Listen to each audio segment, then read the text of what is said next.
Hey everyone, welcome back to the channel. Today I'm going to be talking to you about a couple new things I have added to my setup. I'm testing them out right now. I like to test out different types of gear, see if I like a certain setup better than others. I am currently in the process of thinking through setups that might be more conducive for a rooftop tent as I sort of put a plan in place to finish up this rooftop tent project. And so in doing that, I've been testing out a couple other fridges.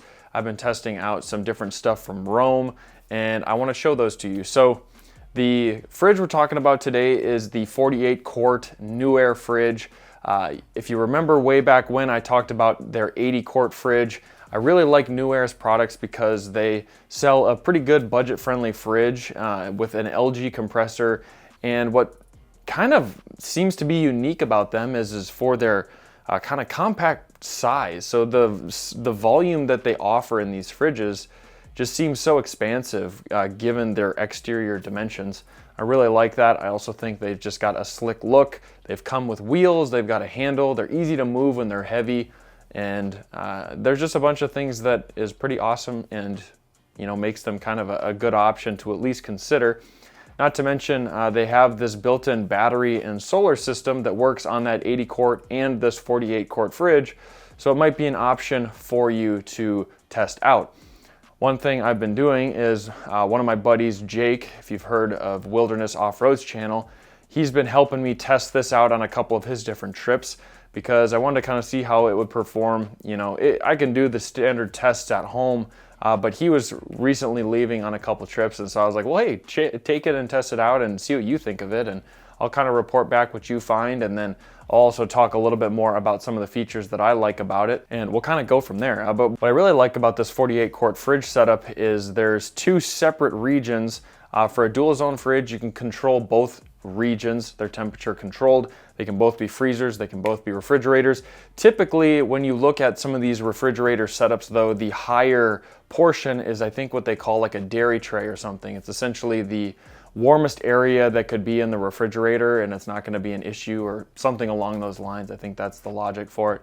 And so that's typically not a freezer, but it is the smaller region above the compressor. So some people like to make that the freezer, but both regions can be kind of set up either way. All right, so we got this Nuaire battery and solar panel setup running right now. And just take a look at it here. Let's see if we can show you the screen. You can see it's starting to load. It's a single zone or dual zone, sort of all in one. You can set it to however you want, but one lid, I guess, for the dual zone. Has a built-in cutting board here and just a lot of nice features. So one thing that's kind of handy is it's got wheels, and this handle isn't the most sturdy, but it gets the job done. Unfortunately, this padding on here is already starting to rip a little bit after some use. But what this has is this little kit where you can buy this battery that sticks into there, and there's some little status lights along there. But yeah, it just pops in, or you can run it off of something else using just their standard power cable. But this is the solar charging port. So the screen doesn't actually show you what the voltage is that it's charging at. You can see it shows like a loading bar there, but it won't actually show the total storage of that smaller battery. I'll put the exact watt hours of this small battery on the screen, but it's a pretty sweet little setup. For the most part, you can run this fridge off of your vehicle and then use that battery and the solar to fill the gaps in between when you're not driving. Fridge just has a lot of nice little features too, like the lid's reversible. There's a USB port here if you need to charge your phone or something small, power requirement. There's some baskets inside, drains. It's quite easy to clean. Like I said, it's dual zone, so you could have a fridge and freezer setup. And the wheels make it nice because you might not need a fridge slide depending upon how you want to set your stuff up.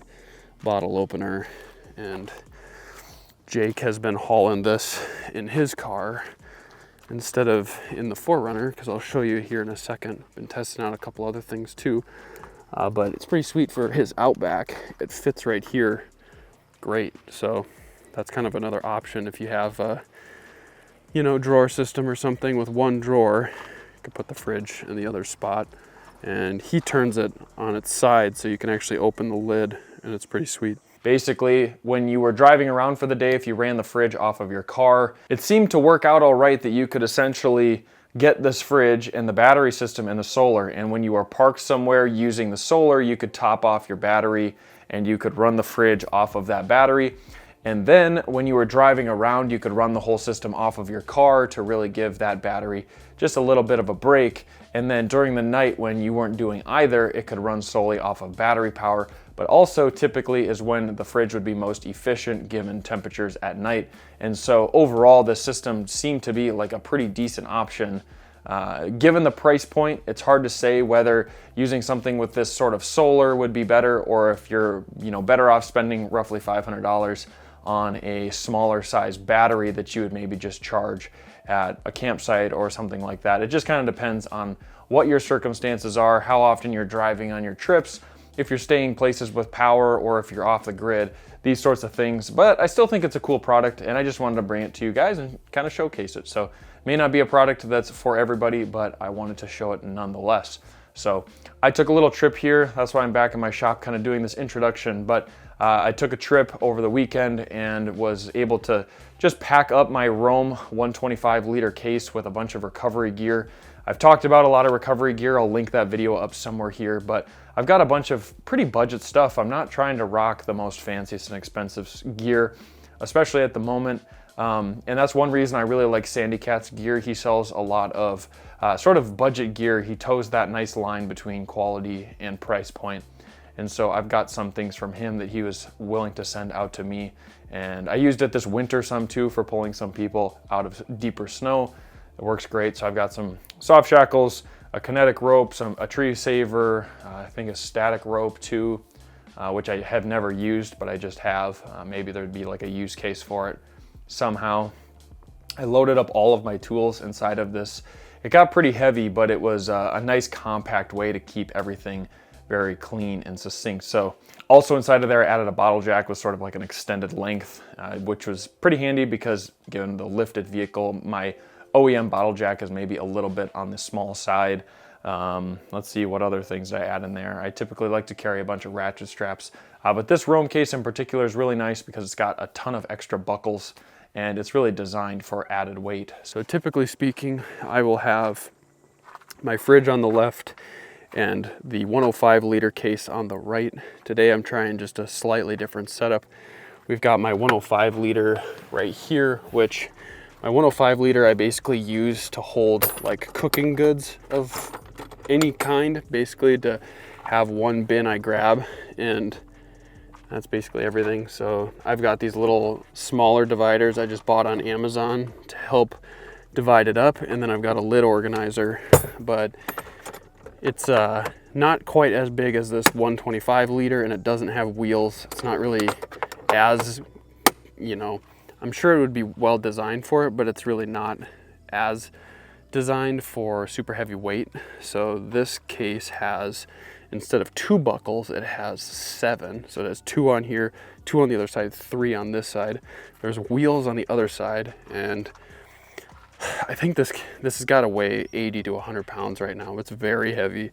I had to work fairly hard to lift the whole thing up since it's kind of a slightly larger size to lift it into the 4Runner, but now that it's in with the wheels, you can pull it in and out pretty easily.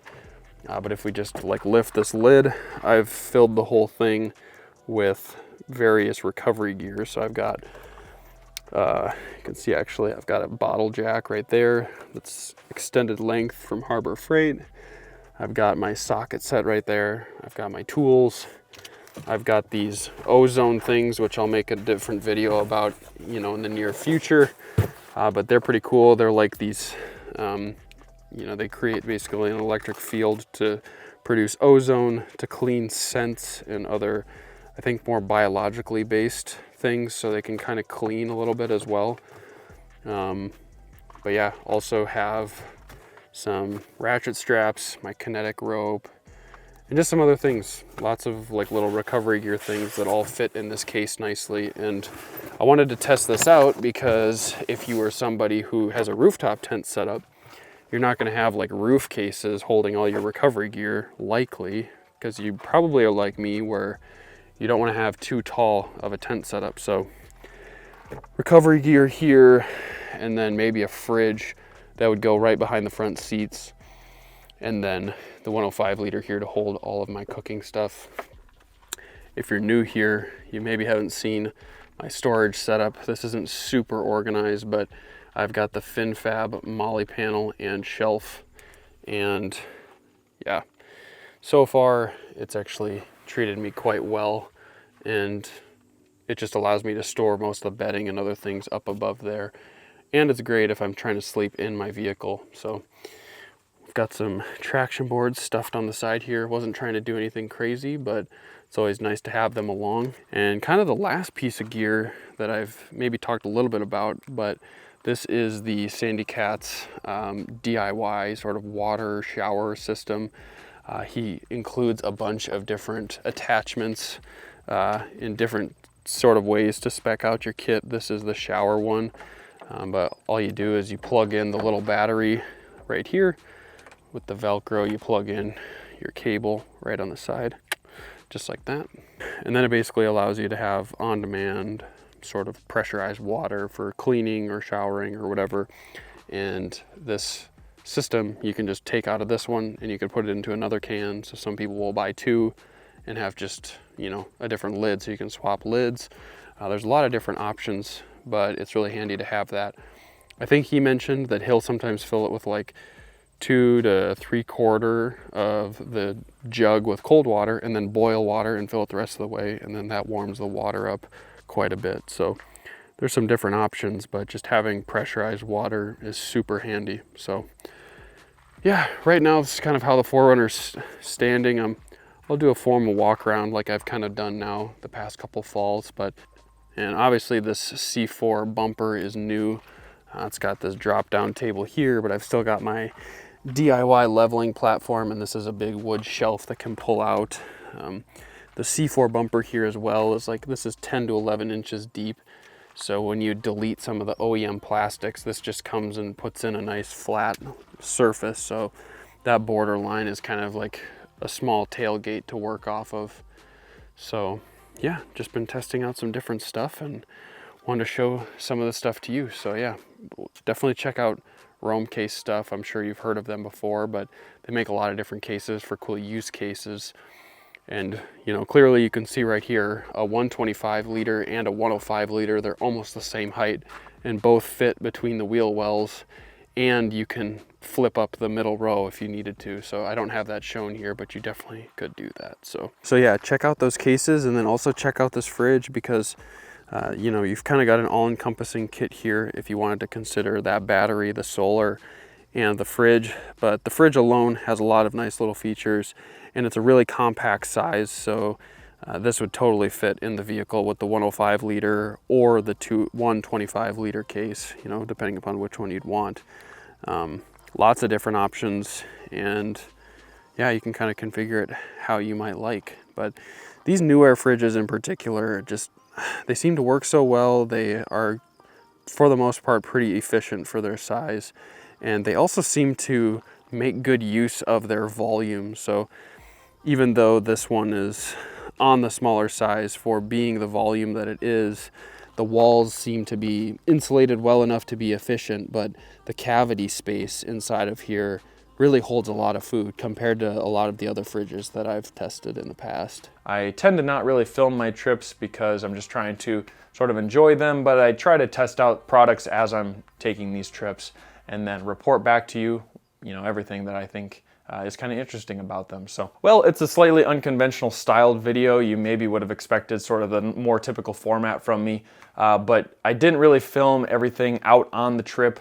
We were moving around a lot, checking out some different areas, and I just didn't film a very clear and set up sort of chronologically timeline for this video. But I really just still wanted to showcase this fridge to you and kind of show you some of its features, show you this battery and solar setup that I think is kind of unique and maybe a nice option for some of you out there at the price point that it is. And I also wanted to showcase this Roam 125 liter case because I think it's a nice alternative if you're somebody who typically stores all of your recovery gear on your roof and you sleep inside your vehicle.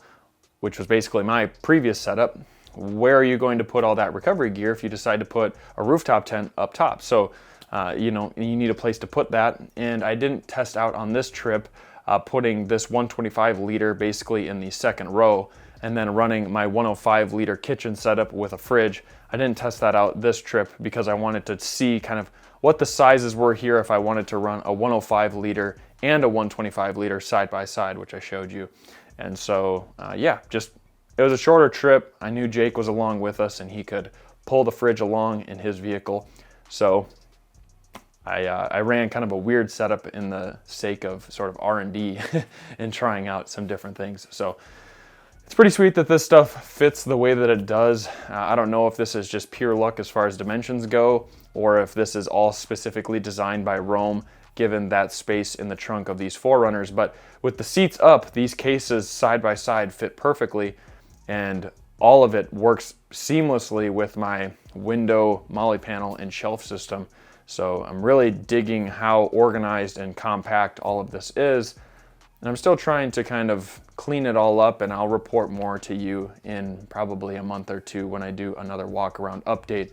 But until then, I wanted to showcase this stuff to you because fall is right around the corner for us, and that's, in my opinion, my favorite time to go camping. So if you're trying to find some last minute gear, and maybe you're even trying to grab some of this stuff on a Labor Day sale somewhere, figured I'd quick get it out to you and show it to you. So thank you so much for the support.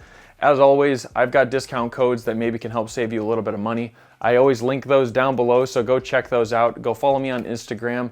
I post a lot over there, and I post a different style of content that's a little bit more showcase and cinematic, and not so much, you know, on this sort of talking head, longer form content style here on YouTube. So depending upon what kind of content you like, you may like the Instagram stuff too. So go check me out over there. Like always, I really appreciate the support.